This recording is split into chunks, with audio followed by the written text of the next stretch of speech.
मित्रांनो, ठरलं तर मग या मालिकेच्या पुढील काही भागांमध्ये एक जबरदस्त असा ट्विस्ट आपल्याला पाहायला मिळणार आहे. हॉस्पिटलमधील एक अज्ञात व्यक्ती सायलीचे खरे रिपोर्ट्स घेऊन घरी येताच आता प्रियाचा सर्वांसमोर पर्दाफाश होणार आहे आणि ते रिपोर्ट्स मीच बदलले याची कबुली आता प्रिया स्वतःच्याच तोंडाने देणार आहे. ते कसं, त्यासाठी व्हिडिओ शेवटपर्यंत नक्की पहा. तर मित्रांनो, कालच्या ट्विस्टमध्ये आपण पाहिलं होतं की सायली प्रेग्नंट असल्याचं कळताच पूर्णाजी कल्पनाचा आनंद तर गगनात माविनासा होत असतो आणि म्हणूनच पूर्णाजीने घरामध्ये एक हवन पूजासुद्धा ठेवलेली असते. पूर्णाजी प्रियाला अर्जुनला विसरून तू दुसरं लग्न कर म्हणून आता सायलीच्या पार्टीकडून होते आणि ते पाहताच प्रियाचा मात्र खूप जळफळाट होत असतो. आपलाच डाव आपल्यावर उलटला म्हणून आता प्रिया हॉस्पिटलमधील त्या नर्सला फोन करून सायलीचे जे काही खरे रिपोर्ट्स आहेत ना, प्रेग्नंट नसल्याचे, ते घेऊन लवकरात लवकर सुभेदारांच्या घरी येण्यासाठी सांगते आणि त्याचमुळे अर्जुन सायलीचा प्लॅन आता सक्सेसफुल झालेला असतो. कारण प्रियानेच ते खोटे रिपोर्ट्स बनवले होते हे सत्य आता प्रियाच्या तोंडूनच सर्वांसमोर येणार असतं. आता पार्टीला देखील सुरुवात झालेली असते तर प्रिया रिपोर्ट्स घेऊन येणाऱ्या त्या माणसाची वाट पाहत बाहेरच उभी असते. परंतु इकडे सायली खूप घाबरलेली असते आणि अर्जुनने एवढं समजावून देखील सायली आता तोच मूर्खपणा करते. ती सर्वांना मोठ्यानेच ओढून सांगते की मी प्रेग्नंट नाहीये. तुम्हा सर्वांचा हा खूप मोठा गैरसमज आहे. मला तुम्हाला अजून अंधारात ठेवायचं नाहीये आणि ते खोटे रिपोर्ट्ससुद्धा प्रियानेच बनवले आहेत. माझी यामध्ये काही एक चूक नाहीये. आता मात्र सर्वजण प्रियाकडे खूपच रागाने पाहू लागतात. प्रिया घाबरते, तिला घाम फुटलेला असतो. तर कल्पना चिडूनच प्रियाला विचारते की हा काय तमाशा आहे. त्यावर प्रिया म्हणते, सायली, तू उगीच माझ्यावर खोटे आरोप करू नकोस, मला यामध्ये फसवू नकोस. ते रिपोर्ट्स मी कशाला बदलवू? तू प्रेग्नंट आहेस ना, मग असशीलच. अगं, डॉक्टरांचे ते रिपोर्ट्स खोटे कसे असू शकतात? म्हणून ती सारखं सायलीला डिवचू लागते. कारण सायली अर्जुनच्या तोंडून तिला त्यांच्या नात्याचं सत्य जाणून घ्यायचं असतं, सर्वांसमोर त्यांना तोंडावर पाडायचं असतं. तर सायली पुन्हा मोठ्यानेच ओढून सर्वांना सांगते की नाही, मी प्रेग्नंट नाहीये. कारण अर्जुन आणि माझ्यात नवरा बायकोसारखा काही एक संबंध नाहीये. तर ते ऐकून कल्पना विचारते, सायली बाळा, तू हे काय बोलत आहेस? सायली रडतच म्हणते, आई प्लीज, आज मला थांबवू नका, मला बोलू द्या. कारण खोटेपणाचं ओझं डोक्यावर घेऊन मी आता थकली आहे. आज हे ओझं मला माझ्या डोक्यावरून उतरवायचं आहे. अर्जुन सर आणि माझ्यात कधीच असं काही झालं नाही जे एका नवरा बायकोमध्ये होतं. मग मी प्रेग्नंट कशी असू शकते? तेव्हा सायलीचे ते बोलणे ऐकून सर्वजण हादरतात.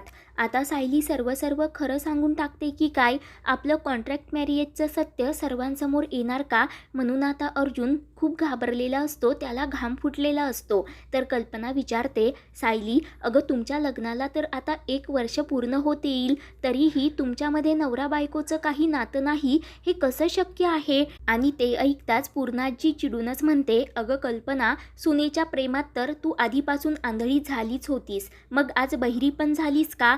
तू ऐकलं नाहीस का ती काय म्हणाली ते? अगं, नवरा बायकोचं नातं ज्या विश्वासावर इतके दिवस टिकून राहतं ना, तो विश्वासच अर्जुन आणि सायलीमध्ये नाहीये. ही मुलगी 1 नंबरची खोटारडी आहे. हिच्या गळ्यातील मंगळसूत्र, भांगातील कुंकू, पायातील जोडवे सगळं काही खोटं आहे. तेव्हा सायली रडतच म्हणते, मी कालपासून तुम्हाला हे सत्य सांगण्याचा प्रयत्न करत होते, पण तुम्ही माझं काही ऐकूनच घेतलं नाही. मला तुम्हाला फसवायचं नव्हतं. तर अस्मिता मध्येच तोंड घालत म्हणते, सायली, तू तर गप्पच बस. या अनाथ मुलींना 1 नंबरच्या भामट्या असतात. यांच्यावर विश्वास ठेवणं म्हणजे मूर्खपणाचा कळस आहे. तेव्हा पूर्णाजी म्हणते, अगं सायली, मी काळजावर दगड ठेवून तुझ्यावर विश्वास ठेवला होता, तुझा स्वीकार केला होता. परंतु 24 तासाच्या आतमध्येच तू माझा हा विश्वास धुळीस मिळवला. माझं तर सोड ग, परंतु आज तू कल्पना, प्रतापला सुद्धा धोका दिला आहेस, जे तुला सून नाही तर स्वतःच्या मुलीचा मान देत होते. पण तू सर्वांच्या आनंदावर पाणी फेरलंस. कदाचित धोका देणं हे तुझ्या रक्तातच असेल. म्हणून पूर्णाजी खूपच भडकते आणि ते ऐकून अर्जुन सायलीला मोठा धक्का बसतो. सायली खूप रडत असते. आणि मित्रांनो, त्याच वेळेला प्रियाचा माणूस हॉस्पिटलमधून सायलीचे जे काही खरे रिपोर्ट्स असतात ते घेऊन सुभेदारांच्या घरी येतो. ते पाहताच प्रिया घाबरते. ती पळतच बाहेर येते आणि ते रिपोर्ट्स हातात घेऊन त्या व्यक्तीला लगेच तेथून हाकलवून लावते. तर इकडे कल्पना म्हणते, सायली तू हे रडणं अगोदर बंद कर आणि माझ्याकडे बघ. परंतु सायली खाली मान घालते, कारण तिला खूप कसं तरी वाटत असतं. ती म्हणते, आई मी नाही बघू शकत, कारण ज्या डोळ्यांमध्ये आजपर्यंत मला फक्त आणि फक्त आईची माया दिसली, त्या डोळ्यांमध्ये मला द्वेष, राग नाही मी पाहू शकत. आई मला माफ करा, मला तुम्हाला दुखवायचं नव्हतं, फसवायचं नव्हतं, परंतु हे सर्व प्रियाने मुद्दाम केलं आहे.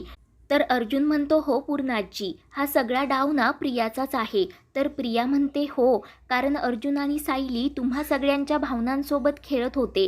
हे बघा सायलीचे खरे प्रेग्नन्सी रिपोर्ट्स, ज्यामध्ये असं स्पष्टपणे लिहिलं आहे की सायली प्रेग्नंट नाही आहे. आता तुम्ही दोघेच सांगा की तुमच्या दोघांचा लग्नाचा काय प्रॉब्लेम आहे. तुम्ही दोघेही नवरा बायको असून एकत्र अजून का नाही आलात.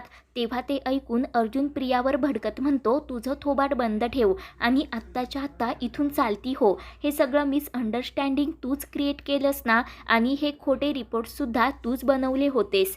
तेव्हा प्रिया बिनलाजासारखी स्वतःच्याच तोंडाने कबुली देत सांगते की हो, मीच बनवले होते ते खोटे रिपोर्ट्स, कारण मी तुम्हाला माझ्या फॅमिलीला आणखी धोका देताना नाही पाहू शकत. तुम्ही दोघेही खोटं बोलत आहात, पण मी तर फक्त सत्य जे काही आहे ना ते सर्वांसमोर आणण्याचा प्रयत्न केला. मग खोटं बोलले तर काय झालं. सगळं काही आत्तापर्यंत तुम्ही खोटंच बोलत आला आहात. मग तुमचं लग्न तरी खरं आहे की नाही, हाच मला फार मोठा डाऊट आहे.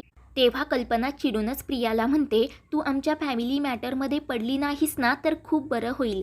सायली या घरची सून आहे आणि हेच सत्य आहे.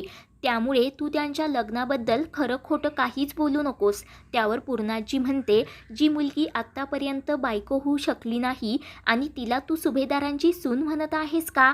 तिने तर सगळ्यांच्या भावनांचा चक्काचूर केला आहे. म्हणून पूर्णाजी पूजेच्या हॉलमध्येच सर्वांनी सायलीला जी काही गिफ्ट दिलेले असतात ते सर्व काही जाळून टाकते. ती म्हणते, आम्ही सर्वांनी तुला आमचं काळीज दिलं होतं, काळजाचा एक एक तुकडा काढून दिला होता, पण तू सर्वांचं काळीज जाळून त्याची राख रांगोळी करून टाकलीस. तेव्हा सायली रडतच म्हणते, पूर्णाजी माफ करा, पण तुम्हा सर्वांना मला त्रास नव्हता द्यायचा. तेव्हा पूर्णाजी खूप दुखावली गेलेली असते. ती सायलीला म्हणते की आत्ताच्या आत्ता माझ्या तोंडासमोरून चालती हो. तर सायली रडतच तिच्या रूममध्ये जाते. अर्जुनसुद्धा सायलीच्या पाठोपाठ जातो. तर कल्पना खूप रडत असते. तर अस्मिता मध्येच टोमणा मारत म्हणते, दोघांच्या लग्नाला 6 महिने पूर्ण झाले तरीही अजून एकमेकांच्या जवळ आले नाही, हे कसलं लग्न म्हणायचं. प्रिया मात्र खुश झालेली असते. ती म्हणते, अशी बायको काय कामाची, जी आपल्या नवऱ्याला बायकोचं सुखसुद्धा देऊ शकत नाही. तर आता सुभेदारांच्या घरातील वातावरण खूप तापलेलं असतं. तेव्हा विमल कल्पनाला शांत करण्याचा प्रयत्न करत असते. तर कल्पना म्हणते, या दोघांनी तर स्वतःच्या मर्जीने हे लग्न केलं होतं ना, मग सायली असं का म्हणाली असेल की दोघांमध्ये नवरा बायकोचा काही संबंध नाही. तर मित्रांनो, आता यापुढे काय होणार ते पाहण्यासाठी आपल्या चॅनलला सबस्क्राईब करा.